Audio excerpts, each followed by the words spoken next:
እንደ ክርስቶስ ፍርድ የተጓደለበት እንደው ወንጀለኛ እዚች ምድር ላይ በመቼም ታሪክ አይገኝ። እኔ እውነት ነው የምልህ ፍርድ ተጓደለብኝ ብሎ ቆሞ የራሱን ፍርድ መጓደል ከክርስቶስ ጋር ሊያነጻጽር አይችልም። ምክንያቱ ግን ምንድነው? አንድ ማነሳብልሃለሁ ብዬ ነበረው ይሄ ነው። ቅድም በነገርከኝ መሰረት ለምሳሌ ክርስቶስ መውረድ ነበረበት፣ መምጣት ነበረበት ለማዳን። እሺ ስቃዩስ ለምን አስፈልገ? ያ ሁሉ ስቃይ መሞት ከሆነ የመጨረሻው አልቲሜት ጎል ብዙ መሞቻ አማራጮች ነበሩ። በጣም ያለ መስቀል ሊያውም ማለት አዎ።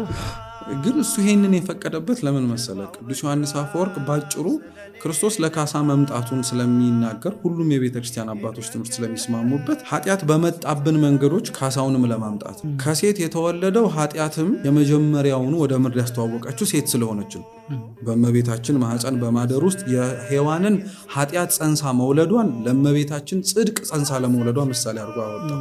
ከዛ በኋላ ቀጠለ። ሁለተኛው በደላችን ደግሞ የመጣው ከሴት ቀጥሎ እንጨቱ ማለት ፍሬው የተገኘበት ማለት ነው። እሱን ደግሞ በመስቀል ተካው። ፍሬውን ደግሞ እንበላው እንጠጣው ዘንድ ተመኝተ ነው አምላክ ያደረገናል እኮ ነገር ያልነውን ስጋውና ደሙን አረገ። በመስቀል ላይ ወዶ የተሰቀለበት የመስቀል አይነት ሞት በጣም ፋሲኔቲንግ ስለሆነ አይደለም። ሮማውያን በጊዜያቸው ከባድ ወንጀለኞችን ይቀጡበት የነበረበት መቀጣጫ። ሲቀጥል መስቀል ላይ ሲሰቅሉ ደብቀው አይሰቅሉህም። እንደው ደብቀው ቢሰቅሉህም አንድ ነገር ነው፣ ወንጀለኛነትህን እነሱ ይወቁት። ለምን አገር አደባባይ እንዲያውቀው ያደርጉበት።